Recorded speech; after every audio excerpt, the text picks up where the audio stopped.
Hello friends, how are you. मैं Arun Sharma, your physics teacher. एक बार फिर स्वागत करता हूँ आपके channel Avis physics for you पर।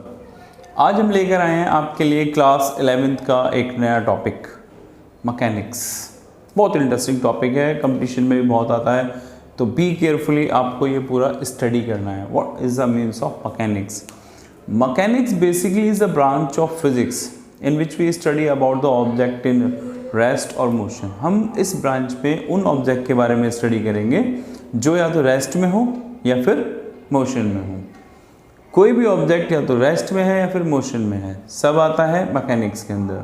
टेबल रखी हुई है, मैकेनिक्स। टेबल के ऊपर बुक रखी हुई है, मैकेनिक्स। साइकिल रनिंग कंडीशन में, मैकेनिक्स। ट्रेन चल रही है, रनिंग कंडीशन, मैकेनिक्स। प्लेन उड़ रहा है, मैकेनिक्स। अब इस मैकेनिक्स का भी डिवीजन किया गया है। Mechanics also divide in 3 category: statics, kinematics, dynamics. अब ये चीज़ें क्या हैं? First of all, statics. Statics is the branch of mechanics in which we study about the object in rest condition. हम मैकेनिक्स के अंदर जो स्टैटिक ब्रांच है उसमें उन ऑब्जेक्ट के बारे में स्टडी करते हैं जो रेस्ट में हो। जैसे अभी कहा था, बुक टेबल पे रखी है, इट मीन्स वो है तो मैकेनिक्स में, लेकिन मैकेनिक्स की किस ब्रांच में आ गई? वो स्टैटिक्स। दूसरा, kinematics. In this branch of mechanics we study about the object in motion but without considering the causes of motion. मतलब हम उन ऑब्जेक्ट के बारे में स्टडी करेंगे जो मोशन में हो। ट्रेन चल रही है, प्लेन उड़ रहा है, सब किस में आ गए हमारे पास? काइनेमेटिक्स में। But without considering the causes, उनके इस मोशन के पीछे कॉज क्या था, इस मोशन को इफेक्टेड करने वाले कौन कौन से फैक्टर थे, इनके बारे में हम कोई बात नहीं करेंगे। दूसरा, dynamics. It is a branch of mechanics in which we study about the object in motion with considering the causes of their motion. हम बात करेंगे ऑब्जेक्ट जो मोशन में है उनकी, बट साथ साथ हम उनके मोशन को इफेक्टेड करने वाले कॉजेज के बारे में भी स्टडी करेंगे। जस्ट लाइक फ्रिक्शनल फोर्स हो गया, ग्रेविटेशनल फोर्स हो गया, मोशन अंडर द ग्रेविटी, ये सारा मोशन कौन सा कहलाएगा? Dynamics. Motion affected by the frictional force किस में चला गया? सीधा ये हमारे पास डायनेमिक्स के अंदर। तो क्लियर कट हो गया तीनों तरह के। हम क्या लेके चल रहे हैं आज? काइनेमेटिक्स। शुरू करते हैं काइनेमेटिक्स। इस काइनेमेटिक्स में जो हमारा फर्स्ट टॉपिक शुरू होता है, इट्स रेस्ट और मोशन। हम कैसे डिफ्रेंशिएट करेंगे रेस्ट और मोशन में? हम बात कर रहे हैं रेस्ट की या फिर मोशन की, इनमें कैसे डिफ्रेंशिएट किया जाए? रेस्ट या मोशन, इसका डिस्क्रिप्शन हमेशा कंपेयर करके पता चलता है। कोई ऑब्जेक्ट हमेशा रेस्ट में नहीं रह सकता या हमेशा मोशन में नहीं रह सकता। जस्ट कंपेरेटिवली स्टडी के थ्रू में पता चलता है कि कोई ऑब्जेक्ट दूसरे के कंपैरिजन में रेस्ट में है या मोशन में। जस्ट फॉर एग्जांपल, एक ट्रेन चल रही है, ट्रेन में 2 पैसेंजर आमने सामने की सीटों पर बैठे हुए हैं, बात कर रहे हैं, तो एक दूसरे को देख के क्या देख पा रहे हैं? दोनों एक दूसरे के रिस्पेक्ट में अपनी पोजीशन नहीं बदल रहे। टाइम बदल रहा है, एटमॉस्फेयर बदल रहा है, बट उनकी पोजीशन नहीं बदल रही।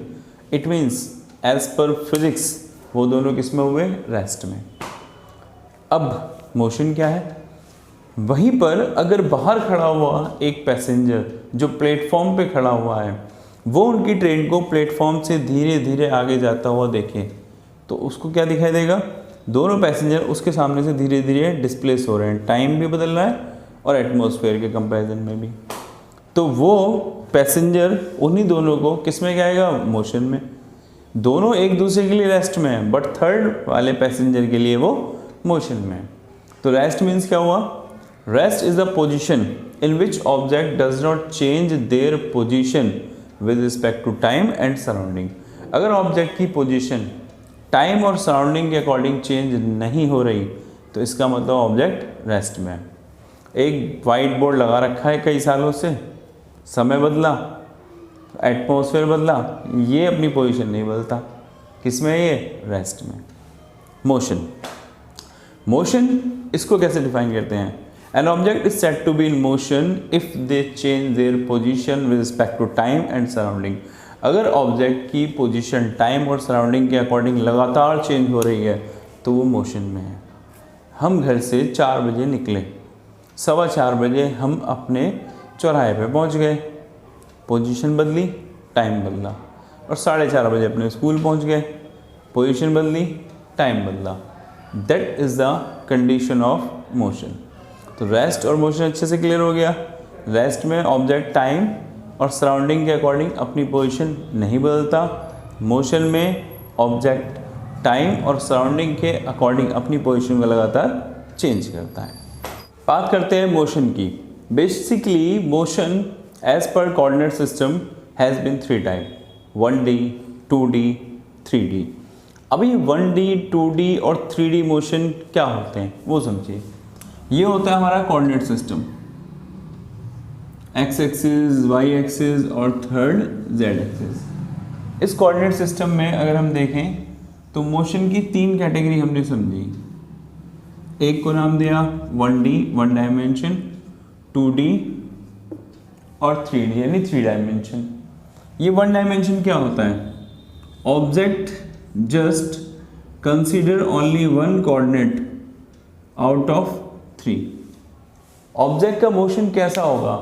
ऑब्जेक्ट अपने मोशन को ऐसे करेगा कि वो सिर्फ एक कोऑर्डिनेट में इफेक्टेड हो आउट ऑफ 3। फॉर एग्जांपल एक साइकिल सीधी चल रही है तो सिर्फ एक्स एक्सिस पे चल रही है, सपोज, वो हो गया हमारा 1D। बंदर पेड़ पे सीधे चढ़ रहा है ऊपर, वाई एक्सिस में सीधे चल रहा है, तो ये कौन सा हो गया हमारा मोशन? 1D। तो जहाँ पर भी 3 एक्सिस में से सिर्फ एक एक्सिस इफेक्टेड हो रही हो वो कहलाता है 1D। 2D मोशन क्या है इसको समझिए। तीनों एक्सिस में से सिर्फ 2 एक्सिस एक साथ कंसिडर होंगी। देखिए, object change their position only 2 coordinate out of 3, suppose XY या फिर XZ या फिर YZ। ऑब्जेक्ट तीनों कोऑर्डिनेट में से किसी भी 2 कोऑर्डिनेट में अपनी पोजीशन को चेंज कर रहा होगा। एग्जाम्पल, हमने एक मैच खेल रहे थे, बैट्समैन ने बॉल को हिट किया, बॉल जा रही है यूं स्विंग लेती हुई। इसमें हम क्या देख पा रहे हैं? बॉल जहाँ पे बैट्समैन था वहाँ से जाकर पहुँच गई बाउंड्री तक, एक्स एक्सिस भी कवर किया और हवा में गई है इसलिए वाई एक्सिस भी कवर किया है। ये कहलाता है 2D मोशन। और फिजिक्स में 2D मोशन का एग्जांपल प्रोजेक्टाइल मोशन भी है। तो 2D मोशन के लिए जिसमें ऑब्जेक्ट आउट ऑफ 3 में से सिर्फ 2 कोऑर्डिनेट इफेक्टेड करता है, ये है हमारा 2D motion. Just example motion of ball, cricket ball या फुटबॉल, वो भी है वो एयर में हो, एक्स भी और वाई भी। अब 3D मोशन क्या होता है? Object continuously change their position in all 3 coordinates. वो तीनों की तीनों कोऑर्डिनेट में अपनी पोजीशन को चेंज कर रहा होता है। एग्जांपल, एक एरोप्लेन चलते चलते क्रैश हो जाता है, किसी भी डायरेक्शन में मूव कर जाएगा, उसके कोऑर्डिनेट कितने होंगे? 3, वो एक्स में भी, वाई में भी, जेड में भी। गैस मॉलिक्यूल्स जो होते हैं, गैस मॉलिक्यूल्स वो एक्स में भी मूव कर सकते हैं, वाई में भी और जेड में भी। अगर कहीं पे गैस छोड़ दी जाए तो सडनली उसके मॉलिक्यूल्स क्या आएंगे? एक्स में, वाई में, जेड में। तो ये होता है हमारा 3D मोशन। तो once again, as per coordinate system, motion divide in 3 category. 1D, object change their position only in 1 coordinate out of 3। Example क्या बताया था 1D का? स्ट्रेट रोड पे गाड़ी चल रही है, बाइक, कार, कुछ भी। 2D क्या होता है? Object their position in 2 coordinate out of 3। इसका एग्जाम्पल क्या बताया था? मोशन ऑफ फुटबॉल या motion of cricket ball. 3D, object change their position in all 3 coordinates. Example, butterfly कह सकते हैं हम, या फिर बहुत सारे एग्जाम्पल बताए थे, speed of motion of gas molecules. ये किसके एग्जाम्पल हैं? 3D के। शुरू करते हैं नेक्स्ट टॉपिक, नाम है डिस्टेंस एंड डिस्प्लेसमेंट। अभी डिस्टेंस और डिस्प्लेसमेंट क्या होता है पहले वर्बली समझिए। डिस्टेंस मीन्स होता है actual path length covered by the object. Object जिस भी पोजीशन में जैसे जैसे गया उसने जो एक्चुअल पाथ कवर किया उसकी लेंथ को बोलते हैं हम लोग distance. And displacement, the shortest path length between the initial and the final position is called displacement.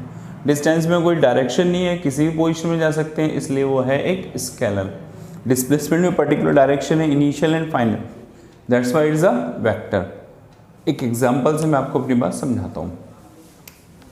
यहाँ से राम ने पोजीशन ए से चलना शुरू किया, वो ऐसे गया, ऐसे गया, ऐसे गया, ऐसे गया, ऐसे गया, फिर घूमता फिरता जहाँ मन किया वो आ गया यहाँ।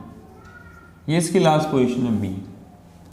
तो अगर हम उसकी इस एक्चुअल पाथ लेंथ को मेज़र करते हैं तो ये जो एक्चुअल पाथ लेंथ आई है इस कॉल्ड डिस्टेंस। इसको क्या बोलेंगे हम लोग? Distance. And the difference between the initial and final position, ये वाला सीधे सीधे शॉर्टेस्ट पाथ, इसको क्या बोलेंगे हम लोग? Displacement. Is it clear? Actual path length is called distance and the shortest path length between the initial and final is called displacement. इसको एक एग्जांपल से और समझते हैं। सपोज मेरे पास यहाँ पे एक सर्कुलर पाथ है, इस सर्कुलर पाथ में रेडियस है कैपिटल R, ऑब्जेक्ट की इनिशियल पोजीशन है A। सर्कुलर पाथ का रेडियस R, ऑब्जेक्ट की इनिशियल पोजीशन A, ऑब्जेक्ट पहुंच जाता है पोजीशन A से पोजीशन B पर। वो कहाँ पहुंचा है? पोजीशन A से पोजीशन B पर, यानी कि उसने हाफ सर्कल कंप्लीट किया। हमें क्या निकालना है? उसका डिस्टेंस और डिस्प्लेसमेंट। तो A टू B के लिए बात कर रहे हैं हम। A टू B के लिए डिस्टेंस कितना हो जाएगा? A टू B के लिए डिस्टेंस देखो, ये अगर पूरा कंप्लीट कर लेता एक सर्कल तो इसका पूरा डिस्टेंस कितना हो जाता? 2πr, यानी सर्कमफ्रेंस। वो तो भी आधा ही सर्कल पूरा कर पाया, तो 2πr divide by 2 it means πr। बहुत सिंपल है, 10th में पढ़ा दिया जाता है तो। और अगर मैं इसको डिस्प्लेसमेंट की बात करूं तो डिस्प्लेसमेंट कितना हुआ? ये फाइनल, ये इनिशियल, यहाँ से यहाँ तक ये भी R और ये भी R, तो ये R और कितना हो गया हमारे पास? 2R। तो डिस्प्लेसमेंट कितना होगा इसका? 2R। जरा एक बात और कंप्लीट, ऑब्जेक्ट A से चलता है और वो पहुंच गया पोजीशन C पर, A से C। तो अगर A टू C के लिए कैलकुलेशन निकालना है, पहले हम निकालते हैं डिस्टेंस कितना हुआ A टू C के लिए। अब A टू C के लिए डिस्टेंस समझो, 1 2 3 4, 4 पार्ट का एक सर्कल होता है। 4 पार्ट की टोटल डिस्टेंस 2πr, यानी 2πr जो डिस्टेंस होती है कितनी होती है? 4 पार्ट की। यहाँ A से C तक आने में कितने पार्ट उसने कवर किए? 1 2 3 आउट ऑफ 4, 3 आउट ऑफ 4। तो जरा कैलकुलेट करते हैं कितना मिलेगा हमें। 2 से कैंसिल करिए, इस 3/2 πr, ये होगा हमारे पास उसका A टू C के लिए डिस्टेंस। और रही बात डिस्प्लेसमेंट की, वो पहुंचा है इनिशियल एंड ये फाइनल, तो जो गैप आ रहा है A टू C का, ये होगा इसका डिस्प्लेसमेंट। अब A टू C का डिस्प्लेसमेंट कैसे निकालेंगे वो समझते हैं। ये एंगल है 90 का, तो as per the Pythagoras theorem AC square should be equal to OA square plus OC square. तो AC की वैल्यू कितनी आई रूट में? OA की वैल्यू वो भी R, AC की वैल्यू वो भी R कितना हो गया हमारे पास? Root R square. ये आएगा हमारे पास R√2। ये होगा हमारे पास इसका डिस्प्लेसमेंट।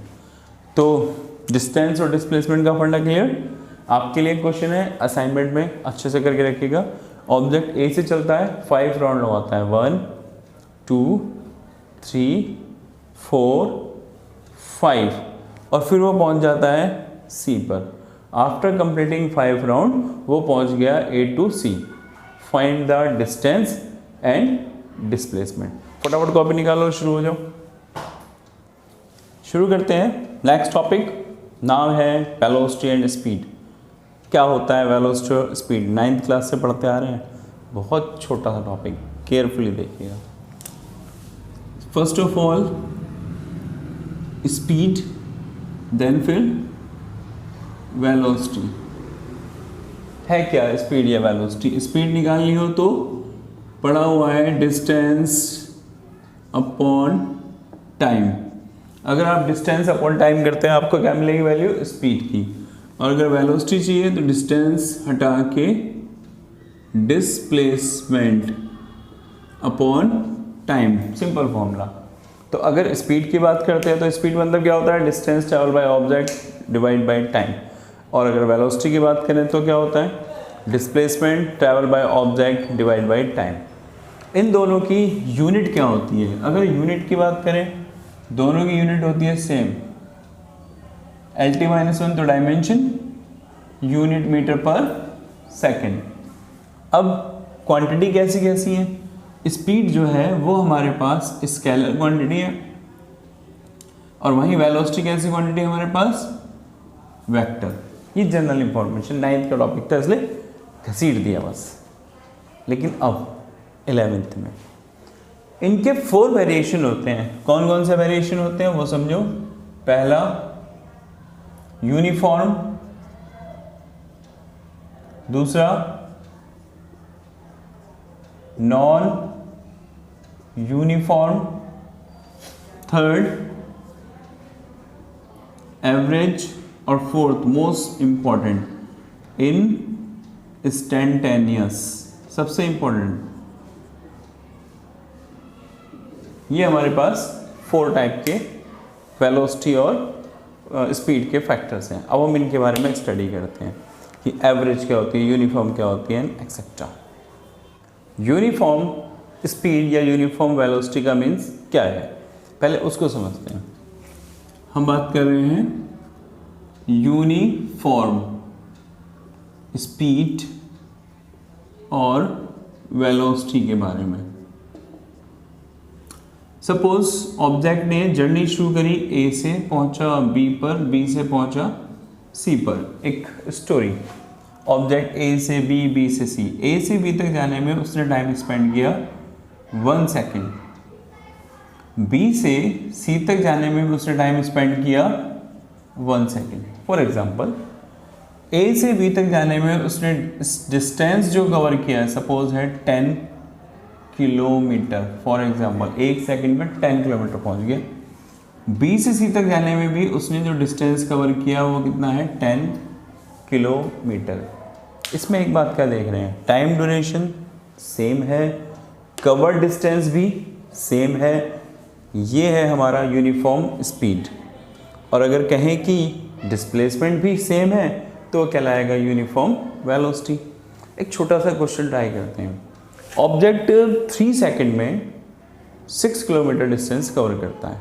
इनिशियल 3 सेकंड में 6 किलोमीटर डिस्टेंस कवर करता है, तो वो अगले 2 सेकंड में कितना डिस्टेंस कवर करेगा यूनिफॉर्म मोशन से अगर वो मूव कर रहा है, यूनिफॉर्म स्पीड से अगर मूव कर रहा है। तो इस क्वेश्चन में हम क्या समझ पा रहे हैं, शुरू के 3 सेकंड में उसने डिस्टेंस कितना कवर किया, 6 किलोमीटर। तो 1 सेकंड में कितना कर रहा होगा, हर 1 सेकंड में वो डिस्टेंस कवर कर रहा होगा 2 किलोमीटर, क्योंकि उसका मोशन कैसा है, यूनिफॉर्म। स्पीड कैसी है, यूनिफॉर्म। तो हर 1 सेकंड में 2 किलोमीटर। तो 3 के बाद जो अगले 2 सेकंड आए 4, 5th, उन 2 सेकंड में कितना चलेगा, 2 + 2 यानी कि 4 किलोमीटर। टोटल शुरू के 3 सेकंड में 6, अगले 2 सेकंड में 4, अगर टोटल 5 सेकंड में देखें तो कितना हो गया, 10। कंडीशन है, लेकिन स्पीड कैसी होनी चाहिए उसकी, यूनिफॉर्म। वेलोसिटी कैसी होनी चाहिए, यूनिफॉर्म। तब ये कंडीशन अप्लाई होती है, अदरवाइज नहीं। Is it clear. ये है आपका यूनिफॉर्म स्पीड या यूनिफॉर्म वेलोसिटी। डिस्कस करते हैं about the non uniform velocity या स्पीड। नॉन यूनिफॉर्म क्या होता है, मोस्टली नेचुरल लाइफ में जितने मोशन होते हैं ना, जो आप डेली लाइफ में मोशन कर रहे हो तो दौड़ भागे सब, वो क्या होता है, नॉन यूनिफॉर्म। शुरू में उठे, रनअप के लिए तैयार, आज तो 10 किलोमीटर की दौड़ लगाऊंगा सुबह उठते ही पूरे जोश में। पहले घंटे तो जितना चाहे तेज़ दौड़ लेंगे। सपोज़ पहले 1 घंटे में आपने 4 किलोमीटर डिस्टेंस कवर कर ली, लेकिन जैसे जैसे बॉडी थकने लगती है आपकी स्पीड में वेरिएशन लगता है। अगले 1 घंटे में शायद आप 2 किलोमीटर और उससे अगले घंटे में सिर्फ 1 किलोमीटर। ये जो लगातार डिक्रीमेंट हो रहा है ये कहलाएगा हमारा नॉन यूनिफॉर्म। इसका उल्टा भी समझ सकते हैं, शुरू में आप पैदल चल रहे थे धीरे धीरे, आप पहले घंटे में मात्र 1 किलोमीटर चले, थोड़ा सा जॉगिंग शुरू कर दी, अगले 1 घंटे में 2 किलोमीटर चले, पूरे जोश में दौड़ पड़े क्योंकि कुत्ता पीछे पड़ गया था, अगले घंटे में 4 किलोमीटर। इसमें भी जो मोशन हो रहा है लगातार यूनिफॉर्म नहीं है, वेरिएशन आ रहा है स्पीड में। इसको बोलते हैं नॉन यूनिफॉर्म वेलोसिटी या स्पीड। इसको कैसे समझ सकते हैं वो समझिए। ऑब्जेक्ट ने जर्नी शुरू करी, ए से पहुंचा बी पर, पहुंचा सी पर, ए से बी तक उसने टाइम स्पेंड किया सिर्फ 1 सेकेंड, बी से सी तक जाने में भी टाइम स्पेंड किया 1 सेकेंड, लेकिन शुरू में बहुत तेज़ दौड़ा था, तो ए टू बी उसने डिस्टेंस कवर कर लिया मान लो 10 किलोमीटर, और बी टू सी जाने में डिस्टेंस कवर किया मात्र 4 किलोमीटर। क्या देख पा रहे हैं, दोनों जो हमारे पास अलग अलग क्लॉज दिए गए हैं, दोनों में टाइम ड्यूरेशन तो सेम है बट कवर डिस्टेंस डिफरेंट है, मतलब वो अलग अलग स्पीड से रन कर रहा था। ये जो स्पीड है या मोशन है उसको बोलते हैं हम लोग नॉन यूनिफॉर्म। क्लियर। बात करते हैं एवरेज वेलोसिटी या एवरेज स्पीड के लिए। एक लॉन्ग जर्नी की जब बात होती है, पार्टीशन में जब जर्नी हो रही होती है, तो उस लॉन्ग डिस्टेंस के लिए कैलकुलेशन के लिए हम एवरेज लेते हैं लमसम। फॉर एग्जांपल, हम अपने घर से स्टेशन गए, स्टेशन से हम दूसरे स्टेशन गए, वहाँ से हम अपने रिलेटिव के घर पहुँचे, मतलब यहाँ पे जर्नी के कितने पार्ट हुए, एक पार्ट हमारे घर से रेलवे स्टेशन, दूसरा पार्ट रेलवे स्टेशन से हमने ट्रेन से जर्नी कवर करी दूसरे स्टेशन के लिए रेलवे, और फिर वहाँ से हम पहुँचे रिलेटिव के घर। तो यहाँ जो डिफरेंट कवर किए गए पाथ हैं अलग अलग स्पीड से, उनका जब ऑन एन एवरेज निकाला गया पूरी जर्नी के लिए, वो होता है एवरेज स्पीड या एवरेज वेलोसिटी। अब उसको कैसे काउंट करते हैं वो केयरफुल समझिए, ध्यान से। यहाँ पे फिर से ऑब्जेक्ट ने ए से चलना शुरू किया बी पर, बी से चलना शुरू किया सी पर, तो ऑब्जेक्ट कहाँ जा पा रहा है, वो पोजीशन ए से बी, बी से सी। तो हम क्या देख पा रहे हैं, वो उसने 3 पोजीशन कवर की। ए से बी तक उसने टाइम स्पेंड किया T1, बी से सी तक उसने टाइम स्पेंड किया T2।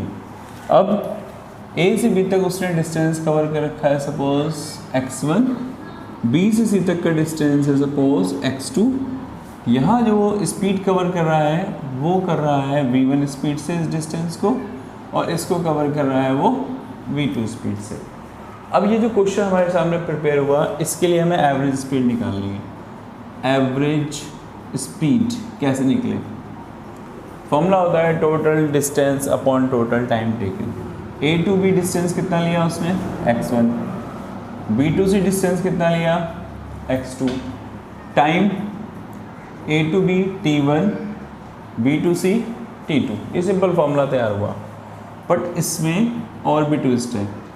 x1 प्लस x2 हम चाहे तो टाइम की वैल्यू रख सकते हैं। कैसे, T1 कितना होगा हमारे हिसाब से डिस्टेंस अपॉन स्पीड, डिस्टेंस उसने कवर किया था x1, स्पीड थी v1 पहले क्लॉज में, ये हमने T1 की वैल्यू रख दी डिस्टेंस और स्पीड के टर्म में। T2 की वैल्यू कितनी हो जाएगी, सेम x2 अपॉन v2 जो उसने कवर किया। इस तरीके से जो हमें फॉर्मूला तैयार हो रहा है एवरेज स्पीड का, वो निकल के आ रहा है हमारे पास ये वाला x1 plus x2 divide by x1 upon v1 plus x2 upon v2। इस फॉर्मूले से भी हम फाइंड कर सकते हैं average speed. Average speed, average velocity बहुत बढ़िया कॉन्सेप्ट है। स्पीड में सिर्फ डिस्टेंस और वेलोसिटी में डिस्प्लेसमेंट। एक क्वेश्चन से ट्राई करते हैं इसी चीज़ को, बहुत केयरफुल देखिएगा, क्वेश्चन वेरी इंटरेस्टिंग। स्टार्ट करते हैं numerical about the average velocity और एवरेज स्पीड। जरा क्वेश्चन समझिए। A person moving from home to market with a speed of 5 km per hour. The separation between the home and the market, the distance between the home and market is 2.5 km. मतलब एक person अपने घर से 5 km per hour की speed से market की तरफ run कर रहा है जो उसके घर से 2.5 किलोमीटर के डिस्टेंस पे। सडनली वहाँ पहुँच कर देखता है कि मार्केट तो बंद है, सामने पुलिस वाले खड़े हैं, लॉकडाउन चल रहा है। वो उतनी तेज़ी स्पीड से वापस भागना शुरू करता है अपने घर की तरफ। वापस जब वो आ रहा होता है अपने घर की तरफ मार्केट से, उसकी स्पीड होती है 7.5 किलोमीटर पर आवर। किसकी वजह से? पुलिस वालों की वजह से। क्वेश्चन बना, ऑब्जेक्ट हाउस से अपने घर से 2.5 किलोमीटर डिस्टेंस पे जो मार्केट है वहाँ 5 किलोमीटर पर आवर की स्पीड से गया, मार्केट को देखा बंद था, वापस 7.5 किलोमीटर की स्पीड से आना शुरू कर देता अपने घर की तरफ। क्वेश्चन में क्या क्या पूछा गया? पूरी एंटायर जर्नी के लिए एवरेज डिस्प्लेस मतलब एवरेज वेलोसिटी कितना होगा। दूसरा, एवरेज स्पीड निकालिए but condition Z. Number 1, 0 to 30 minute के अंदर उसकी एवरेज स्पीड कितनी थी। 0 to 50 मिनट के लिए उसकी एवरेज स्पीड कितनी थी। 0 to 40 मिनट के लिए उसकी एवरेज स्पीड कितनी थी। अब हम ये क्वेश्चन सॉल्यूशन शुरू करते हैं। तो पहले जनरल इंफॉर्मेशन कलेक्ट कर लेते हैं कि आखिर फर्स्ट ऑफ ऑल उसको घर से मार्केट तक जाने में कितना टाइम लगा। तो देखते हैं, ये आपका क्वेश्चन है A to B, ये उसका हाउस, ये उसका मार्केट, बीच का डिस्टेंस 2.5, मार्केट की तरफ जा रहा था 5 किलोमीटर पर आवर की स्पीड से, मार्केट से वापस आ रहा था 7.5 किलोमीटर पर आवर की स्पीड से। पहले हम निकालते हैं एवरेज वेलोसिटी। एवरेज वेलोसिटी का गौर करो, घर से पहुंचा मार्केट, मार्केट से फिर घर, वापस घर आ गया ना, डिस्प्लेसमेंट कितना हुआ? 0, क्योंकि जहाँ से जर्नी शुरू की थी जर्नी वहीं ख़त्म हो रही है, डिस्प्लेसमेंट 0 है। It means to average velocity should be 0, क्योंकि वेलोसिटी का फॉर्मूला होता है डिस्प्लेसमेंट अपॉन टाइम, और यहाँ डिस्प्लेसमेंट कितना है? 0। इसका मतलब वेलोसिटी कितनी हो गई? 0 एंटायर जर्नी के लिए। पहला क्वेश्चन तो विदाउट कैलकुलेशन सॉल्व।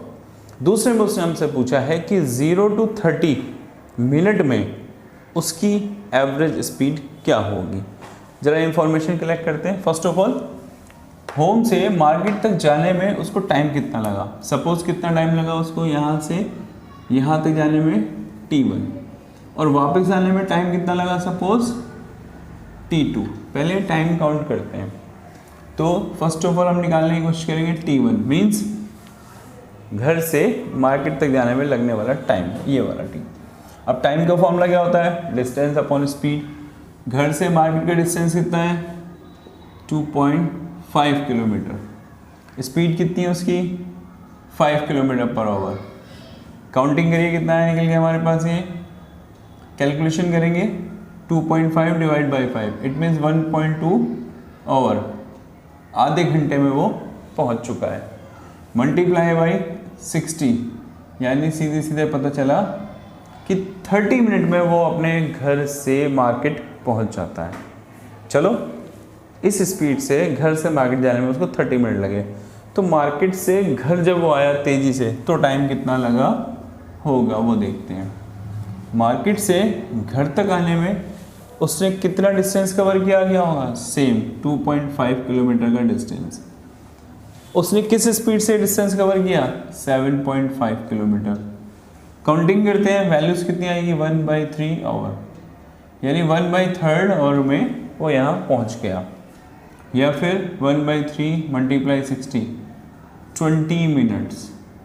तो हमें जो कैलकुलेशन से बातें पता चली वो ये थी कि अपने घर से मार्केट तक आने में उस पर्सन को सिर्फ 30 मिनट लगते हैं। स्पीड 5 किलोमीटर थी ना, और मार्केट से घर आने में सिर्फ 20 मिनट, स्पीड 7.5। पुलिस वाले लगे थे ना, भाग लिया था। अब हम अपने पहले क्वेश्चन में आते हैं। देखो, पहला क्वेश्चन भी बहुत ईजी है। 0 to 30 मिनट में उसकी एवरेज स्पीड निकालो। तो 0 to 30 मिनट में एवरेज स्पीड, 0 to 30 मिनट में एवरेज स्पीड निकालते हैं। स्पीड का फॉर्मूला क्या होता है? स्पीड का फॉर्मूला होता है डिस्टेंस अपॉन टाइम। 0 to 30 यानी कि 30 सेकेंड में सीधे सीधे कहाँ पहुँच चुका था वो? हमें कैलकुलेशन से पता चल गया, घर से मार्केट। दिख रहा है ना भाई, घर से मार्केट जाने में कितना टाइम लग रहा था? सिर्फ 30 मिनट में। तो 30 मिनट में जो उसने डिस्टेंस कवर किया होगा वो होगा 2.5 किलोमीटर। अब उसने इस डिस्टेंस को कवर करने में कितना टाइम रखा था? सिर्फ 30 मिनट। मिनट को बदल दिया हमने आवर में, डिवाइड बाई 60। कैलकुलेशन करते हैं, वैल्यू स्पीड आ जाएगी हमारे पास कितनी? 2.5 multiply 60 divide by 30। 2 time cancel, 30 1 जा 30, 30 2 60, इज 5, वो ऑलरेडी हमें गिवन भी थी। तो इनडायरेक्ट वे में क्वेश्चन में सब कुछ गिवन था। 30 मिनट में वो बंदा घर से मार्केट पहुंचा, उसकी एवरेज स्पीड कैलकुलेशन से भी कितनी आ रही है 5, पहले भी गिवन थी 5। पहला क्वेश्चन सॉल्व। फिर 0 to 50 मिनट्स की बात करते हैं। अब 0 to 50 मिनट में एवरेज स्पीड कैसे निकालेंगे? फॉर्मूला तो वही रहेगा, डिस्टेंस अपॉन टाइम। फिर से गौर से देखना, शुरू के 30 मिनट में वो पहुंच गया था ए से बी, यानी घर से मार्केट, कितना डिस्टेंस 2.5। तो 2.5 किलोमीटर का डिस्टेंस उसने कवर किया मात्र 30 सेकंड में। उसके बाद तो बी से वापस आ रहा था। अब बी से वापस ए तक आने में टाइम कितना लिया उसने? सिर्फ 20 मिनट। 20 मिनट, और हमें मालूम है 30 + 20 मिनट में कितना डिस्टेंस कवर किया होगा उसने? 3.5 किलोमीटर। समझ रहे हैं? टोटल 50 मिनट की बात कर रहा था।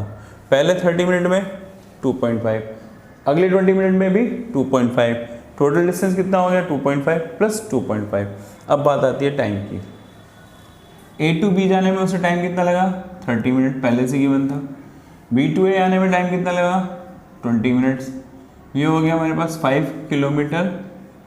टाइम कितना हो गया? 50 मिनट। इसको डिवाइड कर दिया मैंने 60 से, सिंपली कैलकुलेशन करने के लिए।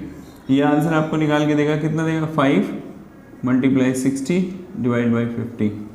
0 से 0 कैंसिल, 5 से 5 कैंसिल।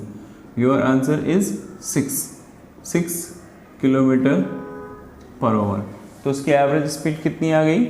उसकी एवरेज स्पीड 0 से लेकर 50 मिनट तक की जर्नी के लिए आई है 6 किलोमीटर पर आवर।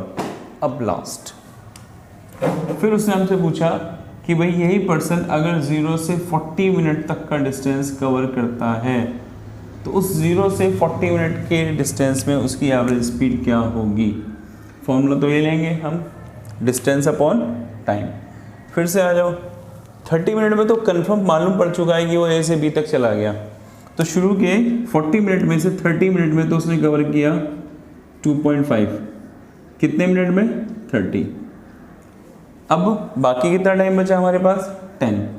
उस 10 मिनट में उसने कितना डिस्टेंस कवर किया होगा?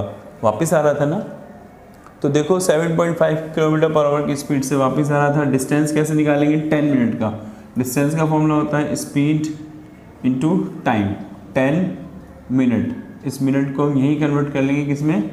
तुरंत कन्वर्ट कर लेंगे आवर में। और ये भी 30 + 50, ये भी हमारे पास कितना आ जाएगा? / 60 जो हम कैलकुलेट करते हैं नॉर्मली, किस में कन्वर्ट करने के लिए? Kilometre per hour. यहाँ से वैल्यू आ रही है 2.5 + 0 से 0 कैंसिल, 7.5 / 6, और यहाँ से 30 + 10 40 / 60। कैलकुलेट करते हैं, एलसीएम लिया, 6 ऊपर चला गया, 2.5 × 6, ये हो गया हमारे पास 15 + 7.5 / 4/6, 6 आ गया ऊपर। जब ये कैलकुलेट करेंगे हम पूरी वैल्यूज़ तो हमें आंसर मिलेगा इसका 15 + 7.5 यानी कि 22.5 × 3 / 2। ये कैलकुलेट करते ही हमें मालूम पड़ जाएगी उसकी स्टार्टिंग के 40 मिनट्स के लिए एवरेज स्पीड। तो कॉन्सेप्ट समझ में आ रहा होगा, एक बार फिर से रिकॉल कर लेता हूँ। उसने हमें सिर्फ इतना कहा था क्वेश्चन में, एक पर्सन ए से बी तक पहुँचा, यानी घर से मार्केट तक पहुँचा 5 किलोमीटर पर आवर की स्पीड से, और डिस्टेंस कवर किया 2.5, और फिर वो वापस उल्टा भागा 7.5 किलोमीटर की स्पीड से, वापस घर पहुंच चुका था। यानी इनिशियल फाइनल पॉइंट 1 थे, इसलिए एवरेज वेलोसिटी 0।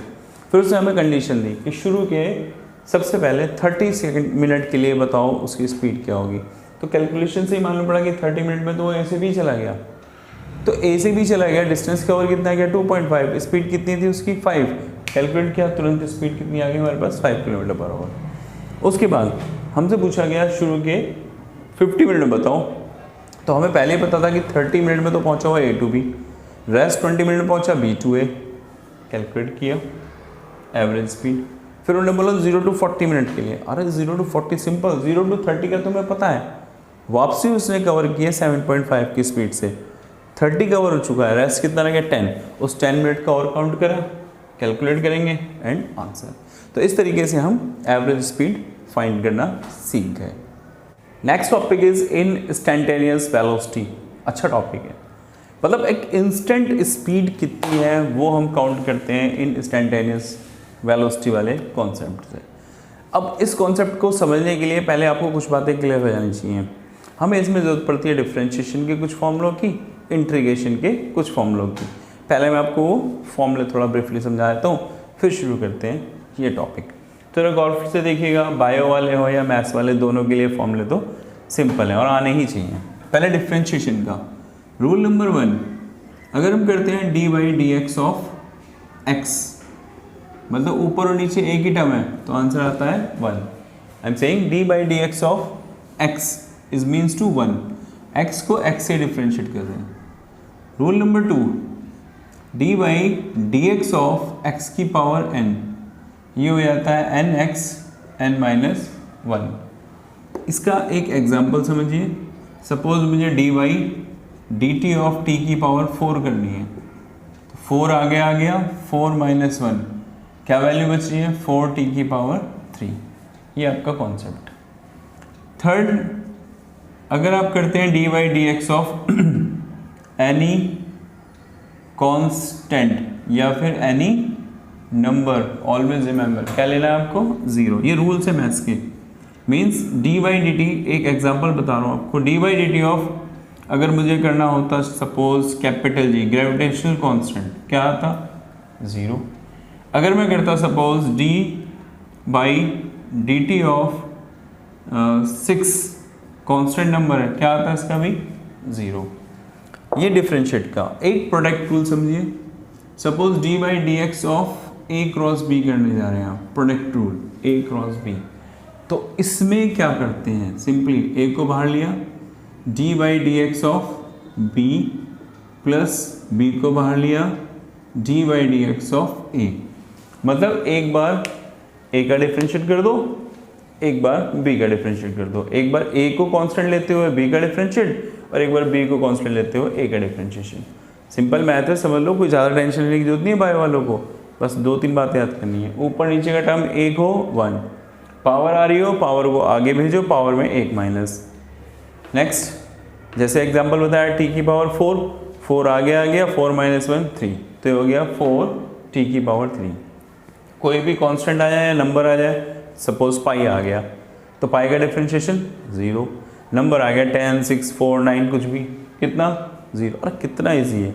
प्रोडक्ट रूल में क्या बताया, एक साथ 2 की मल्टीप्लाई हो रही है, ए को कांस्टेंट मानो बी का डिफरेंशिएशन, प्लस बी को कांस्टेंट मानो ए का डिफरेंशिएशन। ये तो था हमारा रूल किसका, डिफरेंशिएशन का। कुछ रूल इंटीग्रेशन की भी अप्लाई होंगे, बट फर्दर अभी आगे करते हैं, फिलहाल हम इनसे काम चला लेते हैं। तो अब मैं आपको सिखाता हूँ क्या करना है हमें इस इंस्टेंटेनियस वाले प्रोसेस में। ये तो हमें भी पता है कि डिस्प्लेसमेंट अगर इक्वेशन हमें गिवन है, डिस्प्लेसमेंट अपॉन टाइम क्या होता है, वेलोसिटी। तो वेलोसिटी कैसे मिलेगी इक्वेशन, जब हम डिस्प्लेसमेंट की इक्वेशन को टाइम से डिफरेंशिएट कर देंगे। बस यही आपको थोड़ा सीखना है। बट डायरेक्ट आपको एक क्वेश्चन से बात समझाता हूँ, बहुत अच्छे से समझ में आएगी, बढ़िया तरीके से। इस क्वेश्चन में हमें एक इक्वेशन दे रखी है, t equal to root X plus 3। अब t equal to root X plus 3 हमें एक इक्वेशन गिवन है और हमसे कहा गया है, गौर से सुनिएगा, find the displacement of the particle when the velocity is 0। जिस वक्त चलते चलते उस पार्टिकल की वेलोसिटी 0 हो जाएगी, उतने समय में पार्टिकल ने कितना डिस्प्लेसमेंट कवर किया होगा। एक टाइम बॉन्ड रिलेशन आया है डिस्टेंस में, वेलोसिटी में, टाइम में। हमें इसे कैलकुलेट कैसे करना है वो समझे पहले। हमें इतना तो मालूम है, अगर हमें डिस्प्लेसमेंट इक्वेशन गिवन होगा तो सीधा डिफरेंशिएट करते क्या मिल जाएगी, वेलोसिटी। और वेलोसिटी इक्वेशन अगर मिल गई तो क्वेश्चन में कहा है ना कि व्हेन द वेलोसिटी 0, तो हम उस वेलोसिटी को 0 रखकर वो टाइम फाइंड करेंगे, कितनी देर में ऑब्जेक्ट ने 0 वेलोसिटी को एक्वायर किया, मतलब वो रेस्ट में आ गया। और उतने टाइम में जो डिस्टेंस कवर कर सकता है वो फाइंड कर लेंगे। तो देखते हैं हमें क्या करना है इस क्वेश्चन में। तो फर्स्ट ऑफ ऑल मैंने इसे इंटरचेंज किया, root X is equal to T minus 3।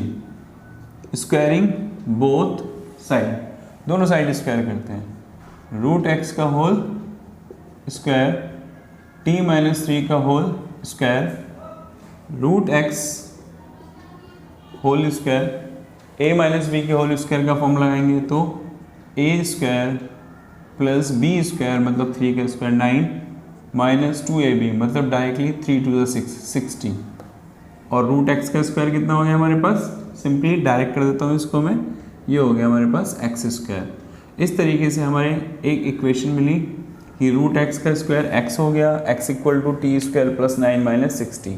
ये हमारे पास एक डिस्प्लेसमेंट इक्वेशन है।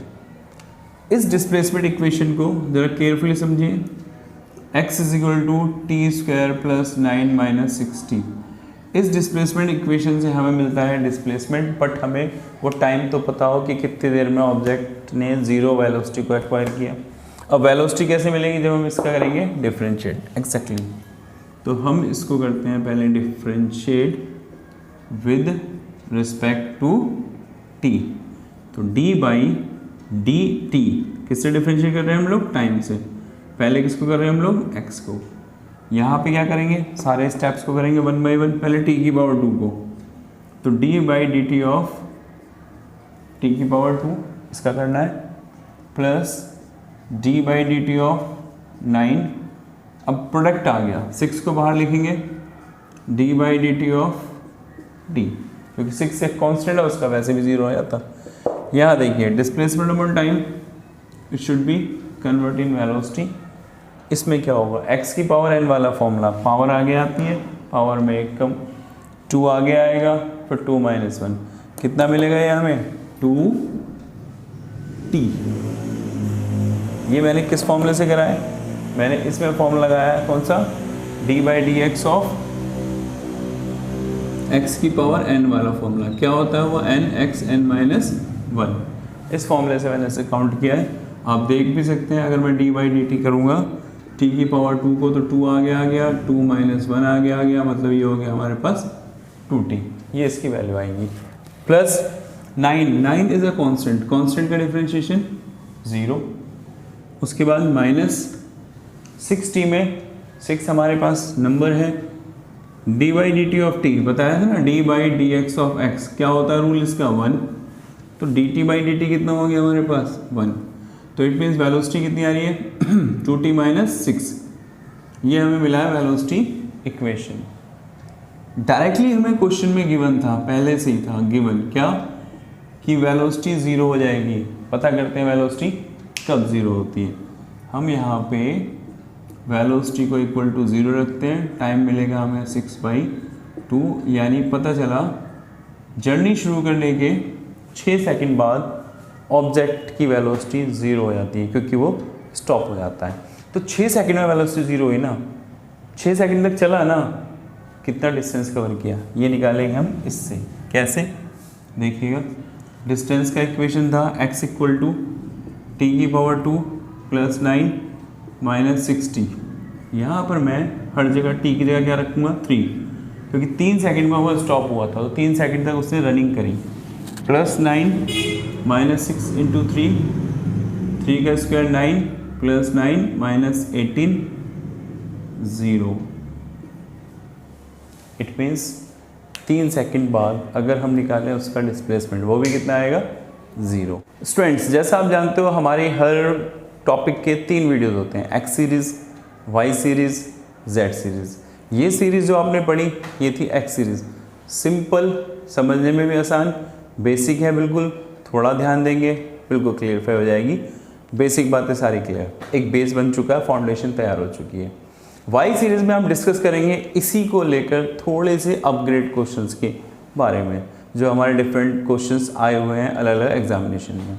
And about the Z series, सारे उन्हीं क्वेश्चनों को हम डिस्कस करेंगे जो IIT लेवल्स में पूछे गए थे।